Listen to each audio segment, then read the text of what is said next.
Merci.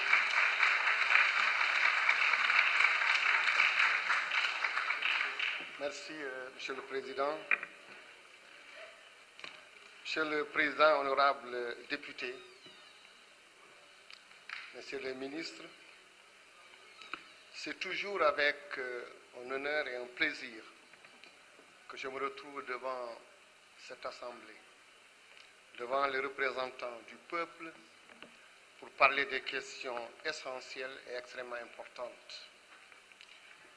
Mon plaisir est d'autant plus important que nous parlons des territoires, nous parlons également de nos terroirs.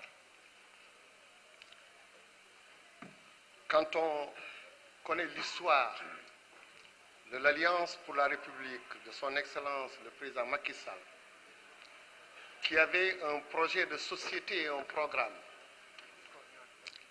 qui, dès la création de son parti, a installé tous les leviers que nous voyons aujourd'hui au Sénégal ont été identifiés depuis la création de l'Alliance pour la République. Une démarche scientifique qui a permis donc d'installer tous les leviers, tous les projets et programmes qu'on voit aujourd'hui autour de l'aménagement de nos territoires. C'était la première priorité. Faire du Sénégal, en le divisant en plusieurs pôles de développement, ceux qui visitent aujourd'hui le programme Yoonu Yokkute verront que très tôt, nous avions dit, dès les années 2008-2009, que nous allons travailler en pôle territoire, développer le Sénégal, tendre vers l'émergence à partir de nos territoires. C'est ce qui fait que je suis très heureux aujourd'hui de me retrouver à la tête de ce département stratégique et extrêmement important après avoir commencé à travailler dans la qualification de nos jeunes et également dans le système éducatif sénégalais qu'il fallait apaiser, il fallait améliorer les résultats. Aujourd'hui, nous sommes au niveau de ces territoires qu'il faut développer. Je tenais personnellement à remercier les honorables députés pour la qualité de vos interventions. Des questions pertinentes, diversifiées et en profondeur. Et il n'y a pas eu d'ailleurs dans ces questions de polémique ou bien de partisans. Tous ceux qui sont intervenus dans le bon sens. Vous avez noté qu'il y a à peu près 36 ou 38 maires également députés. Je crois que c'est ce qui fait également que ces questions sont devenues extrêmement importantes pour nous. Il y a eu beaucoup de questions parce que vous le vivez en tant que maire et en tant qu'également député. Le ministre lui-même est maire en réalité. Vous remercier et dire que le Sénégal est dans cette dynamique de transformer durablement nos territoires. La vision du président est d'installer au Sénégal des territoires viables. Mais non seulement viables, mais compétitifs. Non seulement compétitifs, mais porteurs également de projets et de programmes qui développent notre pays. Alors, on a parlé de transfert de compétences sans transférer de moyens. Je crois que c'est très restrictif en disant ça. 9 compétences ont été transférées et à côté, plusieurs autres, beaucoup de moyens ont été transférés. Tous ceux qui connaissent l'histoire politique de la décentralisation au Sénégal savent que de 2012 à maintenant, tout ce qui a été fait et investi,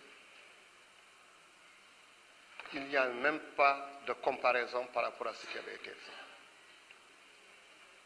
On transfère des moyens, fonds de concours, 12, 18, maintenant on parle de 28 milliards, fonds d'équipement, la selle, les ristournes, le fonds minier. Le président ne s'est pas arrêté là, parallèlement à ces transferts de fonds immenses et massifs, et régulièrement, en respectant nos engagements, chaque année, plus de 5 milliards sont encore augmentés dans les transferts. Et nous l'avons toujours respecté. Même cette année, nous l'avons respecté. À travers ça, d'autres leviers extrêmement importants qui accompagnent également cette décentralisation. Tels que, vous en avez parlé, je reviendrai, la fonction publique locale. Même si depuis des années on en parle, même si depuis les années 2011, à travers une loi, on a voulu installer cette fonction publique locale, c'est le président qui l'a réalisé et qui est devenu effectif. Le directeur général est là avec moi. C'est devenu une réalité. Cette fonction publique locale formera également les agents, on transfère des moyens, on forme les qualités humaines. Nous avons obtenu également, en termes d'agents nouveaux, plus de 140 également cette année dans la fonction publique, pour toujours accompagner donc notre promotion dans le développement de nos territoires. Mais on ne s'est pas arrêté seulement à transfert de fonds, que j'ai listé tout à l'heure, il y en a 5, mais tout ce que vous avez cité ici, le PUMA, le PUDC, l'ensemble de ces projets concourent à développer nos territoires. Sur un budget de 129 milliards qu'on vous propose, les 100 milliards pratiquement seront transférés. Donc c'est un accompagnement continu vers les collectivités territoriales. Alors, mesdames et messieurs, honorables députés, la question du développement de nos territoires appelle de notre part un travail extrêmement important, parce que tout simplement nous partons d'un niveau extrêmement complexe où il y avait des disparités et nous voulons passer à un autre niveau où, avec l'acte 3 de la décentralisation, on a réalisé ce qu'on appelle la communalisation intégrale. Il y avait des communautés rurales, des communes rurales, des grandes communes, des petites communes, et nous voulons harmoniser tout ça. Le président de la République a voulu, il a comme marqueur l'équité sociale dans les financements, dans les accompagnements, dans les programmes, quel que soit le programme, au niveau des filets sociaux. C'est ce qui explique d'ailleurs que même la SEL, quand elle a été revue, dans ces réformes de la patente, on ne s'est pas seulement arrêté à ceux qui avaient le droit, on a dit non, le président a dit toutes les collectivités devraient avoir accès à un minimum. Il y a plusieurs députés qui disent que la SEL, c'est ce qu'ils appellent le Horomsi en réalité. Ils l'attendent et je crois que le ministre des Finances reviendra tout à l'heure sur la SEL et sur les autres. Alors il y a eu plusieurs questions. Par bloc, nous allons répondre. La première question la plus importante, c'est comment réformer notre état civil. Le projet lui-même en dit long, on dit Nekal. Quand on n'existe pas, il est très difficile d'aller à l'école. Quand on mène notre vie du début donc à la naissance jusqu'à la fin, le certificat de décès lui-même est important pour la suite. Donc c'est un secteur qui nous suit tout au long de notre vie. 18 milliards ont été injectés, mais il fallait faire un travail avec de vrais professionnels, un travail extrêmement complexe pour atteindre ce que nous avons vu dans les pays développés. Donc, ce projet nous donne en tout cas satisfaction. On est en train d'informatiser, numériser, mais surtout sécuriser nos données. Il ne suffit pas d'informatiser. Avoir un ordinateur informatisé, ce n'est pas ça que le président de la République a voulu faire. Il ne suffit pas tout simplement de numériser. Ce n'est pas ça seulement qu'on a voulu faire. Il faut informatiser, numériser, sécuriser, ici, chez nous, pas dans un pays à l'étranger. Alors, des centres d'état civil, des centres qui étaient au niveau des sous-préfectures et autres, sont maintenant au niveau des collectivités. Et également, nous sommes en train d'installer des nouveaux centres secondaires nous sommes en train de faire de la proximité pour que chaque enfant, au moment où il est né, qu'il puisse avoir son document dès le départ. Mais on ne s'est pas arrêté là. À l'instant où je parle, plusieurs jeunes Sénégalais sont aujourd'hui à travers le monde allés vers nos Sénégalais, les compatriotes qui sont à l'extérieur. Ils sont dans nos bureaux consulaires, en train de travailler avec ceux qui sont là-bas, en Afrique centrale, en Europe, en Asie, en Amérique, partout où il y a des Sénégalais. Le travail extrêmement important qui a été fait au niveau national, on est en train de le faire au niveau de la diaspora. Parce que ceux aussi ont besoin donc des documents d'état civil. Donc c'est pour rassurer, honorable député que vous êtes, pour vous dire que ce problème très complexe, il est pris en tout cas à bras le corps par le ministère avec la volonté de son Excellence le président Macky Sall. On a terminé la première phase. On peut dire que dans la région de Dakar, pratiquement nous avons terminé. Nous allons le faire pour qu'en un temps beaucoup plus court, qu'on puisse être au niveau souhaité et voulu et décidé par le président. Notre objectif, c'est que chaque Sénégalais, partout où il est, et à tout moment, qu'il puisse avoir accès à ces actes d'état civil. Que je sois ici, si je veux avoir mon acte d'état civil, je ne suis pas obligé de retourner dans ma commune. Ça se fait ailleurs et nous allons le faire pour les Sénégalais. C'est notre ambition. Et toutes les conditions sont réunies pour que ceux également qui sont dans la diaspora ne soient pas obligés de se déplacer partout où ils sont, ils auront accès à leur pièce d'état civil. Ça, c'était un élément extrêmement important. Une autre question est revenue fréquemment. Elle concerne la grève des travailleurs, des agents des collectivités territoriales. Qu'on s'entende bien, vous êtes des élus, il y en a parmi vous des maires. Quand on parle d'un sujet, il faut d'abord le comprendre. Il faut savoir exactement ce qui se passe. J'ai entendu des maires nous dire, nous voulons que vous réglez le problème. Des maires qui insistent. Mais ces agents, ce sont les agents des collectivités territoriales. C'est la libre administration. L'État du Sénégal accompagne la résolution de ce problème entre les collectivités qui emploient et les agents employés par les collectivités. Nous avons beaucoup fait. On nous a demandé qu'est-ce que vous avez fait. Plusieurs réunions avec l'intersyndicale, une commission mise en place qui est en train de faire un état des lieux. Pourquoi faut-il faire un état des lieux? On parle de 9000 agents.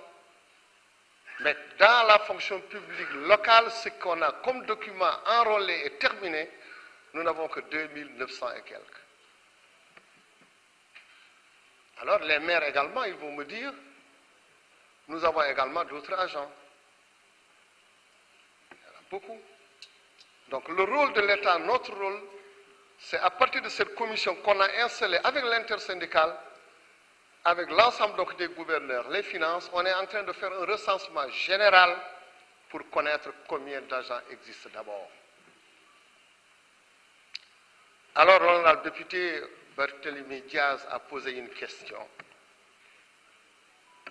Il a cité un article d'une loi, l'article 29. Soit il ne connaît pas, soit il n'a pas voulu parler, mais l'article suit l'article 31, il ne l'a pas cité. L'article 29 est très clair.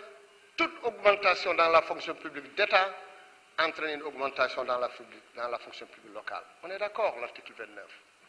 Mais l'article 30 dit que c'est eux, c'est vous, c'est nous, les maires, qui devront donc faire face, payer donc ces salaires. Mais l'État ne se dérobe pas. Je suis là, je participerai à la résolution de ce problème. J'accompagnerai et le gouvernement accompagnera les collectivités territoriales, les maires, accompagnerai les travailleurs pour qu'on puisse régler définitivement cette question. Ces agents jouent un rôle essentiel. Ils sont dans les hôpitaux, ils sont dans les centres de santé, ils sont dans les écoles, ils font un excellent travail. Donc l'État accompagnera pour qu'on puisse régler définitivement cette question. Et ensemble, aujourd'hui, on est en train de faire un recensement pour dire, voilà la totalité des agents que nous avons. Les collectivités auront le document, ceux qui peuvent payer tout de suite, ils payent les augmentations. Ceux qui ne peuvent pas seront également en relation avec le ministre des Finances. On va regarder quelle est la soutenabilité, quelle est la durée, parce que même dans la fonction publique d'État, les augmentations ont été étalées entre 2022, 2023 et 2024. Voilà ce que je voulais dire par rapport à cette question extrêmement importante. Et franchement, je tenais à le dire haut et fort. Alors, la gouvernance également territoriale, elle est revenue, mais surtout le découpage. Ces questions de découpage sont revenues à plusieurs reprises. C'est une question donc d'aménagement de notre territoire. C'est vrai qu'entre communes, il y a beaucoup de difficultés. Parce que tout simplement, quand vous avez une commune et qu'on vous dit que cette partie va être rattachée par une commune à côté, ce n'est pas du tout facile. Il y a des zones dans le Sénégal où il a créé déjà des ententes, ça existe. Des pôles territoires que nous allons installer, ça va arriver. Mais avant ça, il fallait un travail scientifique de haut niveau avec des outils qu'il faut, qui permettent avec l'ANAT de dire voilà les limites des territoires. Mais ces limites sont faites. Ce travail technique, fouillé par des ingénieurs sénégalais de haut niveau a été fait, de telle sorte qu'à l'instant où on est, on connaît l'ensemble donc des limites qui existent aujourd'hui. Mais ce travail n'existait pas avant. On est parti de nos cartes du Sénégal, avant la colonisation, des anciennes cartes qui existaient, créer aujourd'hui nos cartes à nous, créées par des jeunes Sénégalais, des ingénieurs sénégalais. Un excellent travail a été fait. Nous avons aujourd'hui notre cartographie de toutes les communes, de toutes les collectivités du Sénégal. Maintenant, pour la mise en œuvre, pour les arbitrages qu'il faut, entre collectivités, vous savez que ça c'est extrêmement important. Il faut donc qu'on continue à travailler ensemble pour voir comment on va arriver à régler quelques problèmes ça et là. Tout à l'heure, vous avez parlé du marché entre Guédiawaye et Pikine, d'autres ont parlé d'autres collectivités. Donc, on va arriver à régler définitivement ces questions, mais c'est pour vous rassurer et vous dire ce qui devrait être fait a été fait. Et quand on aura terminé, on reviendra définitivement sur ces questions pour que ça soit totalement oublié. Je voudrais vous dire, pour vous rassurer, que les territoires qui sont donc des lieux fertiles à l'incubation de la territorialisation de nos politiques publiques sont vraiment au cœur de tout ce que nous sommes en train de faire. Nous mettrons donc tout ce qu'il faut, comme je l'ai dit tout à l'heure, non moins qu'ils soient humains, et également faire tout pour qu'on ait des leaderships forts au niveau de nos collectivités pour qu'ils restent au service de nos populations. Et plusieurs projets nous ont permis en tout cas de dire que le développement du Sénégal, l'émergement de notre pays passerait nécessairement par l'émergence de nos territoires. C'est la compréhension, c'est la lecture qu'il faut faire de cette vision du président de la République qui nous permettra en tout cas d'atteindre notre objectif totalement défini. Alors, on est revenu beaucoup sur le statut de l'élu local. À un certain moment d'ailleurs, quelqu'un a parlé de parité, en disant que je fasse appel au ministre de la Justice, honorable député. Mais on parle de parité avant même que le président Macky Sall accède au pouvoir. Mais en réalité, quand vous regardez cette assemblée, le président Macky Sall l'a réalisé, la parité existe ici. Hommes-femmes, totalement réalisée. Dans d'autres institutions, Conseil économique, social et environnemental, vous l'avez vu, c'est respecté. Au Conseil des collectivités, c'est fait. Mais dans nos collectivités, la difficulté qu'il y a, c'est la loi reste la loi. Il y a des collectivités qui n'ont pas pu respecter cette parité. Pour plusieurs raisons. soit que dans ces collectivités, tous ceux qui étaient candidats pour être dans le bureau ne sont que du sexe soit féminin, soit masculin. Premier cas. Deuxième cas, là où il y avait également les deux sexes, il arrive que la femme ou l'homme perde encore aux élections. Parce qu'il faut élire quand même. Donc, faut-il revenir dès le départ, comme ici à l'Assemblée ou ailleurs, vers une liste dès le départ pour les collectivités? Je ne sais pas encore. Mais toujours est-il que cette question elle est prise en compte, même si on refaisait encore des élections, comme c'est des élections qu'il faut faire dans ces bureaux, je ne sais pas ce qui va se passer quand encore une femme ou un homme se présente et qu'il perde. Ou bien quand il n'y a pas de candidat de notre sexe. Donc vous voyez la complexité de la question. Ce n'est pas une volonté de ne pas avoir la parité, c'est que la réalisation pour respecter cette volonté, elle est extrêmement difficile. Mais nous allons faire le maximum comme vous l'avez dit. Nous avons reçu donc l'ensemble des courriers pour toutes ces collectivités où il y a des recours. Nous allons faire le nécessaire pour qu'ils voient, en relation avec le ministère de la Justice, comment faire pour qu'on puisse être en phase avec la loi, pour qu'ils puissent respecter. Mais reconnaissons qu'il y a quand même quelques difficultés. Alors d'autres sont revenus également sur les moyens de service. Ça, je l'ai précisé tout à l'heure en disant que nous avons eu beaucoup au niveau du DPDT, de notre direction DPDT. D'autres sont revenus sur le PNDL. Le PNDL est un puissant levier qui accompagne, qui est souple, qui est géré par les maires eux-mêmes. C'est en ce sens que vous l'avez adopté. Vous décidez ce que vous voulez, comment vous voulez le faire, où vous voulez le faire, et vous le faites. Alors, s'ils ont réussi à faire tous ces projets, il faut que je revienne sur le budget. Ce n'est pas seulement 1 milliard qu'ils ont. Dans le BCI, le PNDL a 1 milliard 101 millions déjà. Au niveau du FEC également, PNDL, ils ont 1 milliard 573 millions. Dans le FEC également, Intercom, 1 milliard 800. Dans le PACASEN rural, 1 milliard 500. Dans un des programmes PDZP, ils ont encore 714 millions. Donc ça fait donc un poids global de 6 milliards 7. Mais on va augmenter. C'est la volonté du président de la République. Tout à l'heure, je vous ai dit qu'en dehors de ce transfert massif dans nos collectivités, le président a mis en place d'autres leviers tels que PUBAN, PUDC, etc. Tout ça pour aller vers la localité. Mais à côté du PNDL, on a parlé de PACASEN, qui est un vaste programme qui accompagne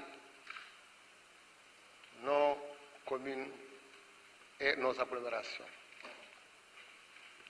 Honorable député a dit, il semblerait, il ne sait pas si ça va s'arrêter. Non, ça ne s'arrête pas, PACASEN. Comme on dit, qui embrasse trop mal est train. Bi ñuy commencé projet bi le président nee na nañu jël pour le moment les 123 collectivités. 130 milliards lañ si def pendant 4 ans. Et ce projet est presque terminé. Hier, j'étais également avec nos partenaires AFD et Banque mondiale. On va prolonger encore d'1 an et on va encore aller au-delà. C'est parce que le président de la République tient à l'équité territoriale qu'il a décidé qu'il y ait également un autre PACASEN qui complète PACASEN également rural, pour que toutes les collectivités puissent avoir accès à ce programme simple, qui facilite, qui réalise des projets, où tous les maires qui ont eu à voir le PACASEN sont très heureux et très contents de ce qu'ils sont en train de faire. Donc le président a décidé qu'on le renforce, qu'on le généralise, que toutes les collectivités puissent avoir accès au PACASEN. Maintenant, au début, on avait dit PACASEN rural. Après, on parle de PACASEN urbain, maintenant PACASEN rural. Quand on aura fait les deux PACASEN, il n'y aura que PACASEN. Parce qu'il n'y a plus de rural ou de citadin, tout le monde aura accès au PACASEN. C'est notre ambition, c'est ce qui fait que dès maintenant, nous l'avons inscrit, en tout cas dans notre budget, pour vous dire qu'on est en train de travailler pour qu'on pérennise, en tout cas, ceci qui est extrêmement important. Les incohérences, on est revenu à plusieurs reprises sur ces incohérences. Je crois que, comme je l'ai dit tout à l'heure, on va continuer, en tout cas. On va continuer, d'abord en se basant sur des données scientifiques au niveau de la NAT, et puis après des arbitrages politiques entre nous. Parlant de PACASEN, tout à l'heure, quelqu'un a dit que, parce que peut-être qu'on aurait perdu les villes, et dans ce cas, on dit, dans ce cas, on va aller vers le rural. D'abord, c'est restrictif. De deux, ce n'est pas la vérité. Et de trois, le président tient uniquement à l'équité. Quand il parlait de PACASEN rural, les élections locales n'existaient pas. Donc on ne peut pas faire référence à ça. Je crois que l'honorable député peut-être est allé très vite seulement en besogne, ou bien qu'il avait perdu de vue que les élections n'avaient pas encore eu lieu. Mais ce qu'il veut, le président de la République, c'est uniquement que toutes les collectivités puissent savoir, qu'ils soient rurales ou non.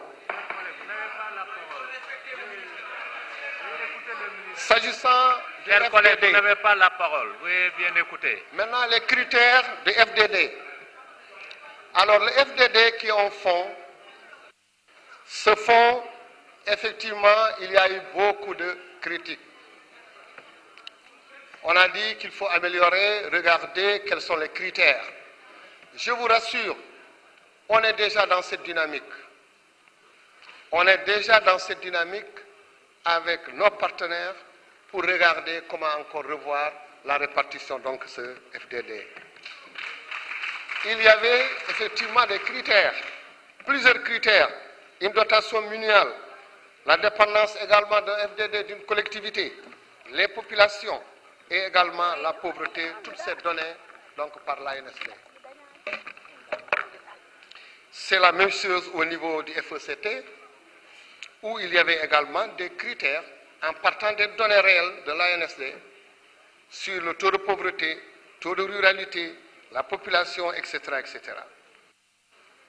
La selle VA et VL, je crois que mon collègue viendra tout à l'heure, il vous donnera la bonne nouvelle. Je crois qu'aujourd'hui, en tout cas, les fonds de dotation et de concours ont été donc donnés. Je crois que ce qu'il faut retenir de notre gouvernement, de votre gouvernement, du gouvernement du Sénégal, c'est l'ambition de développer nos territoires. Développer nos territoires en y mettant les moyens financiers et en allant également au-delà. Mais en associant l'ensemble des acteurs. Tout à l'heure, il y a un honorable député qui disait que la journée de la décentralisation aura lieu le 8, elle aura lieu le 11, elle aura lieu le 11, donc au Grand Théâtre. Ce sera également l'occasion d'échanger entre acteurs sur l'ensemble des politiques et de prendre également des actions, des décisions. Mais je crois que parmi ces décisions, le PACASEN rural, comme vous le dites, peut-être, je ne sais pas encore, et plusieurs actions. Donc la vision déclinée par son Excellence, depuis donc son accession à la magistrature, est de bâtir un Sénégal à partir de nos territoires. On ne le dira jamais assez. Cela s'est reflété vraiment dans le Code des collectivités territoriales, à travers la création donc de nos territoires, comme on l'a dit. Une fois qu'on aura dépassé cette étape, les pôles territoires, secondaires ou internationaux, seront installés et on va aller de l'avant. Maintenant, il y a la gouvernance territoriale également qui demande des formations, qui demande un financement extrêmement important. Mais comme c'est la volonté du président de la République, je crois qu'on va aller dans cette direction. Pour un résumé de mon intervention, même si je n'ai pas cité honorable par honorable, je voudrais vous dire que beaucoup a été fait. Et j'ai constaté également que l'ensemble donc des axes d'intervention de vous, honorable député, correspond exactement, nous également, à ce que nous avions décidé. Ça veut dire que nous sommes en phase. Vous avez parlé de l'aménagement du territoire qui constitue un instrument de promotion et de développement durable. Et vous avez parlé également de la nécessité d'augmenter les financements transférés. Vous n'avez pas dit, si vous regardez ce qui se passait dans les années 2007-2009, aujourd'hui les transferts que nous faisons sont triplés ou doublés. La modernisation de l'état civil vous est revenue, vous rassurez, vous dire que c'est une des priorités du président de la République, et également vous êtes revenu sur la mise en œuvre de la phase 2, et vous dire qu'avec ADEM, nous avons en tout cas diversifié nos actions. Vous les avez vues dans la banlieue de Dakar, quand il s'agit de projet 2, mais vous les avez vues à Saint-Louis, vous les avez vues également dans le relogement de 500 logements qu'ils sont en train de construire, mais vous les verrez également partout dans le Sénégal.